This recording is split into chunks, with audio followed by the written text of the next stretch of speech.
প্রিয় দর্শক, আসসালামু আলাইকুম। স্বাগত জানাচ্ছি রয়্যাল বাংলা টিভির সংবাদে। সাথে আছি আমি জাহিদুল ইসলাম রনি।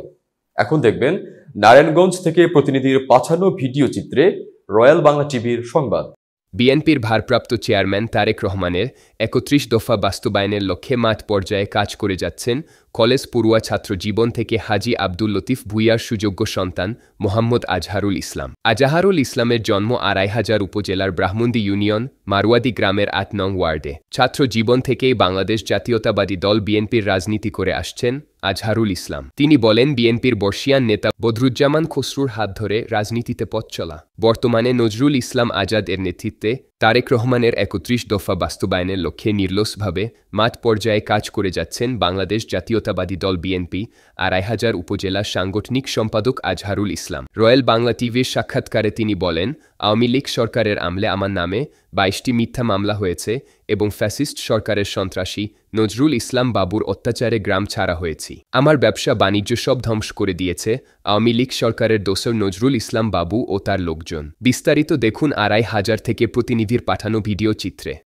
সুপ্রিয় দর্শক, শুভেচ্ছা। রয়্যাল বাংলা টিভির পক্ষ থেকে আমি এই মুহূর্তে অবস্থান করছি ২৫০০ উপজেলার ব্রাহ্মণদী ইউনিয়নের মারওয়াদি গ্রাম ৭ নং ওয়ার্ডে একজন রাজনীতি ব্যক্তিত্ব আজহারুল ইসলাম লাবলু সাহেবের বাড়ি। আজকে আমি জানতে চাইব তার রাজনৈতিক জীবন গল্প, রাজনীতি কার হাত ধরে রাজনীতি এসেছেন।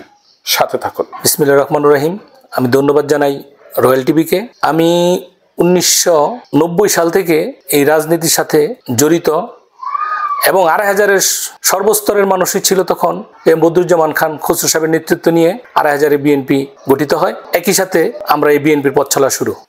আমি আমার বয়স যখন ১৬-১৭ বছর, ওই বয়স থেকে আমি রাজনীতি শুরু করি এবং অনেক চড়াই উতরাই পার করে আজকে এই বিএনপির জনাব তারেক রহমানের নির্দেশনায়, জনাব নজরুল ইসলাম আজাদের আদেশক্রমে আমরা বিগত এই ১৬-১৭টি বছর রাজপথে ছিলাম, এখনো আছি।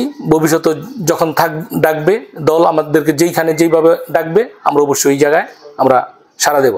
আমি ১৯৯৬ সালে আওয়ামী লীগের যখন দল ক্ষমতায় আসে, তখন আমার বয়স বেশি নয়, খুবই কম। তাদের এই অত্যাচারে আমি অতিষ্ঠ হয়ে ওই সময়ই মামলা খেয়ে জেল খাটি ৯৬ সালে। তাদের এই অত্যাচারে সহ্য করতে না পেরে আমাকে বিদেশ কিছুদিনের জন্য পাড়ি দিতে হয়। ২০০৪ সালে আমি দেশে কামব্যাক করি। আসার পরে আবার এই রাজনীতির সাথে আমি জড়িত হই। ওই সময় নারায়ণগঞ্জ জেলা যুবদলের গ্রাম সরকার বিষয়ক সম্পাদক হিসাবে আমাকে জনাব মামুন সাহেব নির্বাচিত করেন।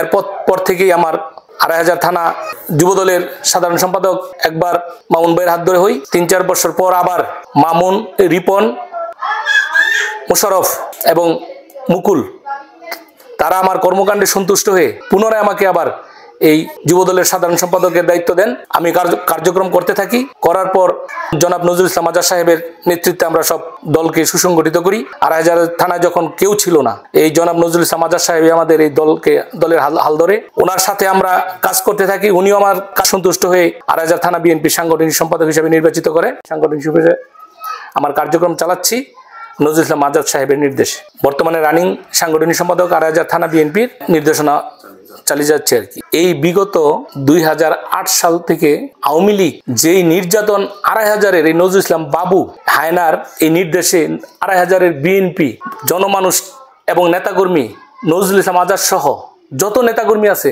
তাদের উপর যেভাবে নির্যাতন করেছে, এটা ভাষায় প্রকাশ করার মতো না। আমরা এই ১৬-১৭টি বছর প্রায় আমার যারা সিনিয়র আছে সবাই মিলে ৭০-৮০টির মামলা আছে। আমার বিরুদ্ধে মামলা হয় ২২টি। আমি জেল খাটি ৬ থেকে ৭ বার। আমার ব্যবসা প্রতিষ্ঠান সব এই আওয়ামী লীগ ধ্বংস করে দিয়েছে। নজরুল ইসলাম আজাদ সাহেব বিগত আমলে যদি ২৫০০-এর হাল না ধরতো, আজকে হয়তো আমরা এই বিএনপির নামটা ২৫০০ থাকতো না। নজরুল ইসলাম আজাদ আছে এবং ছিল বিদেয়ী আমরা এখনো বুক ফুলে বলতে পারি আমরা বিএনপির গর্বিত নেতাকর্মী। এই ১৭ বছরে আমার ২০০৪ সাল থেকে আমার গাড়ির ব্যবসা ছিল। গাড়ি ৮ সালের পরে আর রোডে আমার গাড়ি চলতে দেয় নাই। বাধ্য হয়ে আমি কম মূল্যে আমার গাড়িগুলো বিক্রি করে ফেলি। নিরুপায় হয়ে আমি মাধবদীতে টেক্সটাইল মিল করি। টেক্সটাইল মিল করার পরে ওইখানে স্থায়ীভাবে কিছু সময় কাটাই। মেইলে সময় দেওয়ার সময় ওই সময় আমাকে বিশেষ করে ডিস্টার্ব করতো ডিবি পুলিশ থেকে শুরু করে সবাই। ওই মেলও বিক্রি করি, মেল বিক্রি করে কি করলাম, আমি পোলট্রি ফিডের ব্যবসা করি। ওই ফিডের দোকানে বসতে পারি না। পোলট্রি খামার ছিল, খামারে সময় দিতে পারি না। গরুর খামার ছিল, সে গরুর খামারেও সময় দিতে পারি না। না দেওয়ার কারণে আমাকে এলাকার বাইরে থাকতে হয়েছে এবং আমার যত ব্যবসা ছিল, ব্যবসা প্রতিষ্ঠান ছিল, কর্মচারীরা, ম্যানেজার যারা আছে, সবাই আমার এই সব অর্থ লুটেপুটে খেয়ে আমি আজকে নিঃস্ব। 5ই আগস্টের পরে বিএনপিকে মাঠ পর্যায়ে চাঙ্গা করার জন্য আপনি কি কি ভূমিকা রেখেছেন?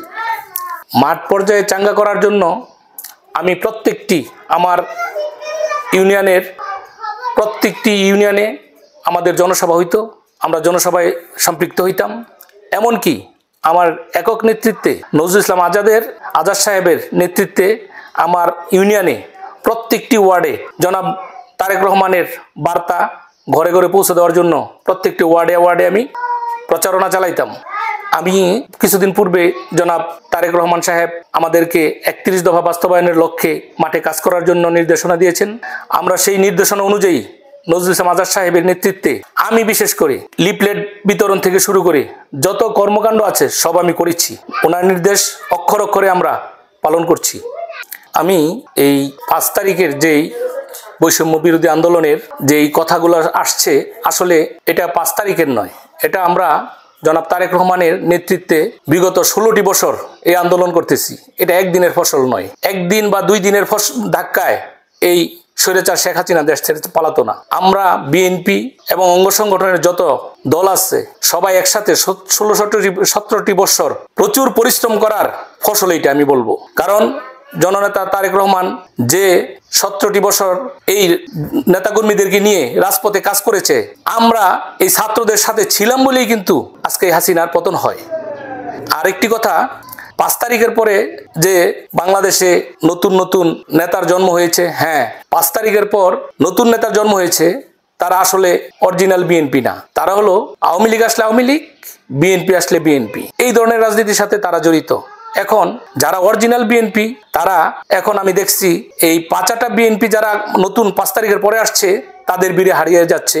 আমি একটা কথাই বলবো জনাব তারেক রহমান সাহেবকে, উনি যেন এই বিষয়গুলো খেয়াল রাখে।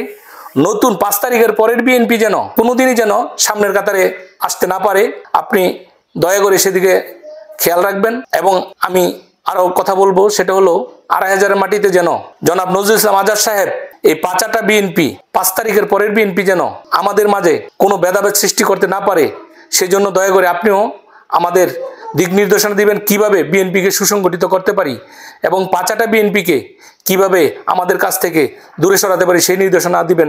এই বলে আমি আমার বক্তব্য শেষ করছি। আসসালামু আলাইকুম।